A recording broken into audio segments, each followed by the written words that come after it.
ओम श्रीं ह्रीं क्लीं ग्लौं गं गणपतये नमः। वरवरद सर्वजनं मे वशमानय स्वाहा। ॐ ऐं ह्रीं श्रीं श्रीमात्रे नमः। शिवशक्त्यैकरूपिण्ये ॐ नमः शिवाय। ओम ओम ओम श्री गुरुभ्यो नमः। मुगलचर्ल वेणुगोपाल दत्तात्रेय नमः। ओम द्रां दत्तात्रेय नमः। ओम श्री कृष्णाय नमः। ओम श्री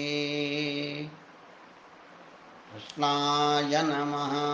ओम श्री विष्णवे नमः। ओम नारायणाय विद्महे वासुदेवाय धीमहि तन्नो विष्णु प्रचोदयात्। ओम श्री पुंडरीकाक्ष स्तोत्रम्।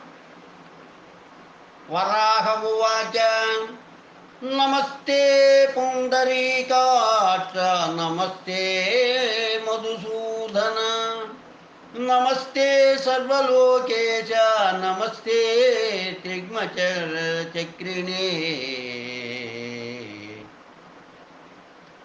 नमस्ते पुंडरीकाक्ष नमस्ते मधुसूदन नमस्ते सर्वलोकेश नमस्ते त्रिग्मचक्रिणे विश्वमूर्तिं महाबाहुं वरदं सर्वतेजसं नमामि पुंडरीकाक्षं विद्या अविद्यात्मकं विभुम् आदिदेवं महादेवं वेद वेदांगपारगं गंभीरं सर्वदेवानां नमस्ये वारिजेक्षणं सहस्रशीर्षणं देवं सहस्राक्षं महाभुजं जगत्संव्याप्य तिष्ठन्तु नमस्ये परमेश्वरम् शरण्यं शरणं देवं विष्णुं जिष्णुं सनातनं नीलमेघप्रतीकाशं नमस्ये नमस्ते चक्रपाणिनं शुद्धं सर्वगतं नित्यं व्योमरूपं सनातनं भावाभावविनिर्मुक्तं नमस्ये सर्वगङ्हरिं नान्यत्किञ्चित् प्रपश्यामि व्यतिरिक्तं त्वयाच्युत तन्मयं च प्रपश्यामि सर्वमेतच्चराचरम् इति श्रीपुण्डरीकाक्षस्तोत्रं सम्पूर्णम्। अथ मोहमुद्गर भज गोविन्दम्।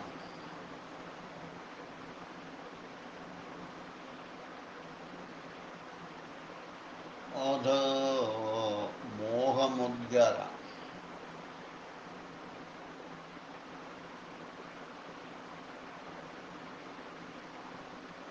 अध मोहमुद्गरम् मुद्गरः भज गोविन्दम्।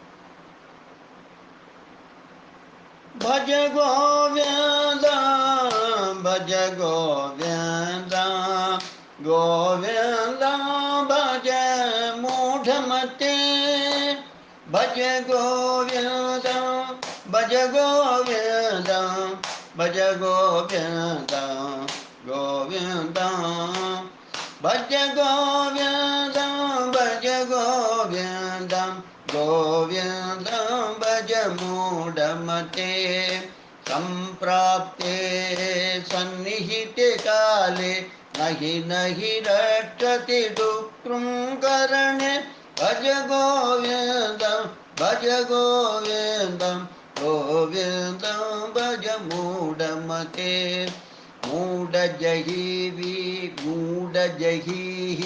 धनागमतृष्णा कुरु संवद्बोधिं मनसि वितृष्णं यल्लभसे निजकर्मोपात्तं वित्तं तेन विनोदय चित्तं नारीस्तनभरनाभिदेशं दृष्ट्वा मागामोहावेशम्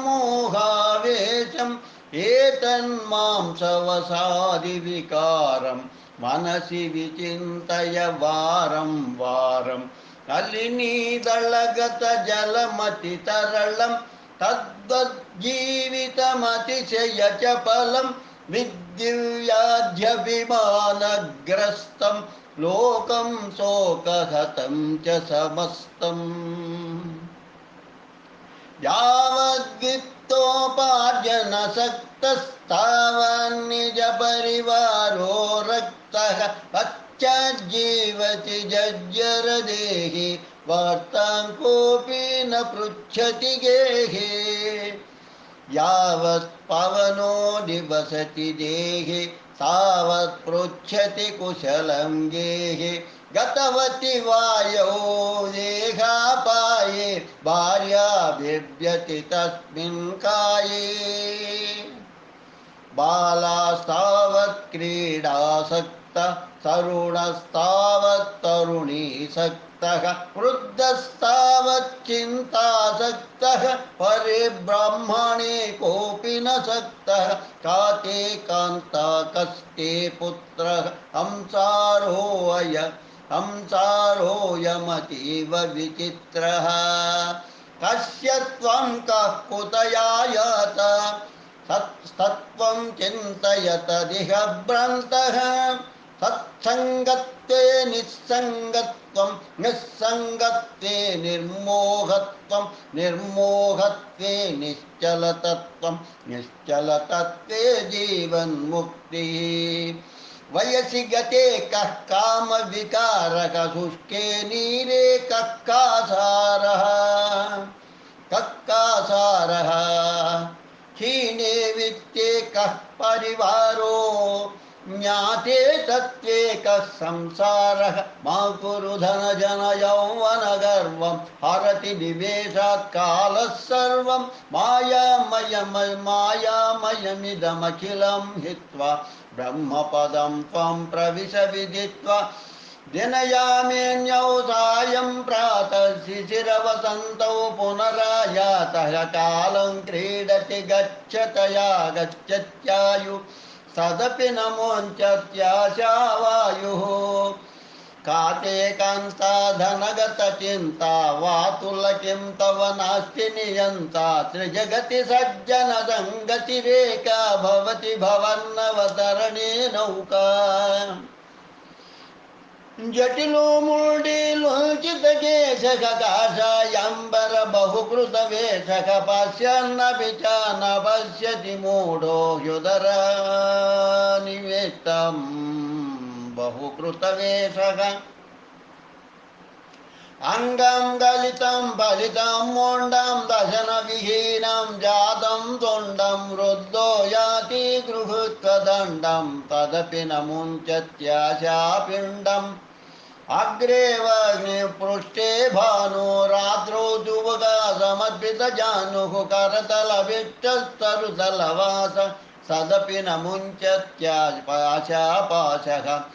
कुरुते गङ्गासागरगमनं व्रतपरिपालनमथवा दानम् ज्ञानविहीन सर्वमतेन मुक्तिं न भजति जन्मशतेन सुरमन्दिरतरुमूलनिवासः शय्याभूतलमजिनं वासः सर्वपरिग्रहभोगत्यागः कस्यत् सुखं न करोति विरागः योगरतो वा भोगरतो वा सङ्गरतो वा सङ्गविहीनः सङ्गविहीन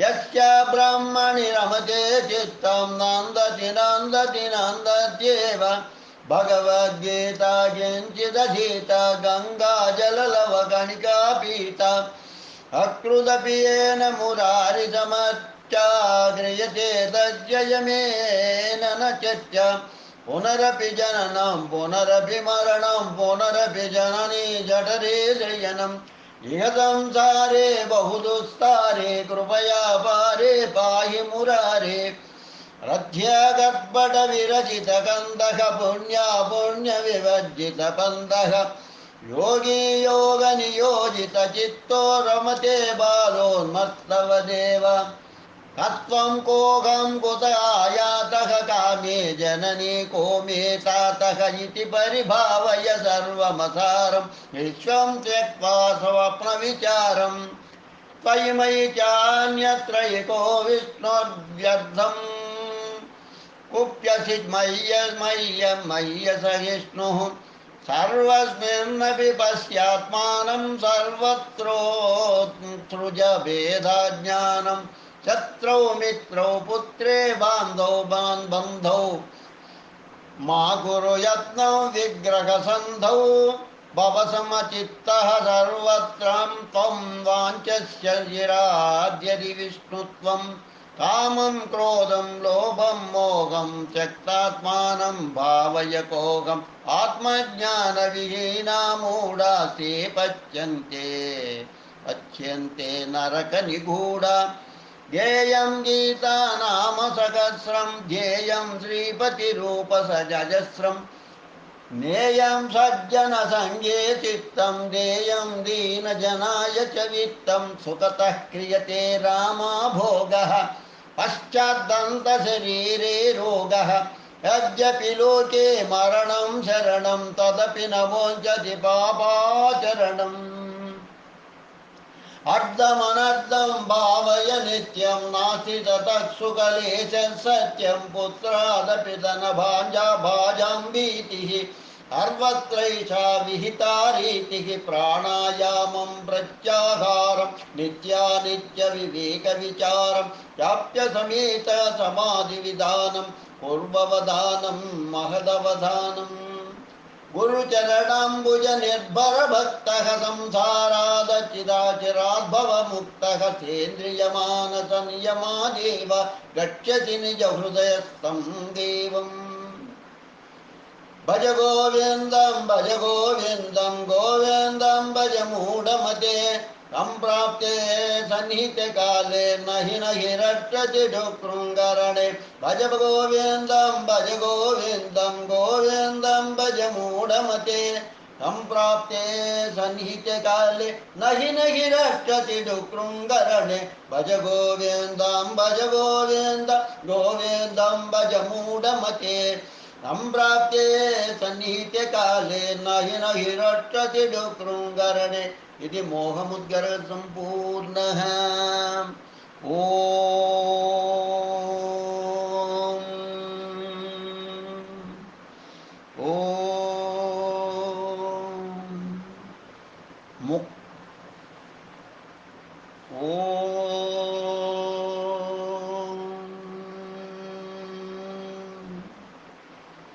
ॐ नमो नारायणाय। मुक्तक मंगलम। श्रीशीलेश दया पात्रो दीभक्त्यादिगुणान्नवं यतीन्द्र प्रवणं वन्दे रम्यजामातरं मुनिं लक्ष्मीचरणलाक्षाङ्क साक्षी श्रीवत्सवक्षसे क्षेमङ्कराय सर्वेषां श्रीरङ्गेशाय मङ्गलम् प्रियकान्ताय कल्याणनिधये दिनां श्रीवेङ्कटनिवासाय श्रीनिवासाय मङ्गलम् अस्तु श्रीस्तनकस्तूरीवासनावासितोरसे श्रीहस्तिगिरिनाथाय देवराजाय मङ्गलम् कमलाकुचकस्तूरीकर्धवाङ्कितवक्षसे यादवाद्रिनिवासाय सम्पत्पुत्राय मङ्गलम् श्रीनगर्यां महापुर्यां ताम्रपर्ण्युत्तरे तटे श्रीतिन्त्रिवेणीमूलधाम्ने षट्कोपाय मङ्गलम् श्रीमत्यै विष्णुचित्तार्य मनोनन्दनहेतवे नन्दनन्दनसुन्दर्यै गोदायै नित्यमङ्गलम् श्रीमन्महाभूतपुरे श्रीमत्केशवयज्वनः कान्तिमत्वां प्रसूताय यतिराजाय मङ्गलम् मङ्गलाशासनपरै मदाचार्य पुरोगमैः सर्वैश्च पूर्वैराचार्यैः संस्कृतायास्तु मङ्गलम् पित्रे ब्रह्मोपदेष्टे मे गुरवे दैवताय च प्राप्याय प्रापकायास्तु वेङ्कटेशाय मङ्गलम् श्रीमते रम्यजा मातृ मुनीन्द्राय महात्मने श्रीरङ्गवासिने भूयात् मङ्गलं नित्यमङ्गलं मङ्गलं नित्यमङ्गलं मङ्गलं नित्यमङ्गलं शुभं भूयात् लोकाः समस्ता सुखिनो भवन्तु लोकाः समस्ता सुखिनो भवन्तु लोकाः समस्ता सुखिनो भवन्तु। ओम शांति शांति शांति स्वस्ति।